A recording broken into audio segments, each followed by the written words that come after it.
Hello and welcome to a new episode of the Minimalist Speedrun, where we take a look at the most minimalist way to do something. Firstly, the microscope.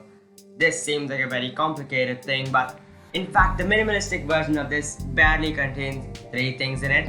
So, let's get started. Firstly, a small piece of cardboard. I've gone for a rectangular shape that's gone more like a trapezium, but that's fine.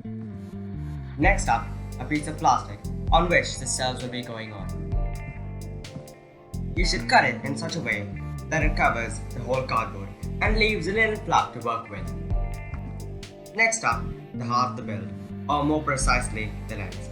This is a small bead from a fountain pen refill. Save the ink, however, as it will be used later. If it ever gets lost, just remember that light is your friend. The first step in our construction is to make a hole with a pencil. And well, that's where the bead goes. And now, clip, staple, or pin the plastic to the cardboard. And now, we're done with the microscope part of it. Next up, onions.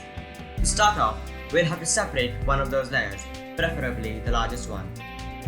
Pinch the edges and try to remove the epidermis layer. To use the microscope, place the onion layer in between the plastic and the cardboard.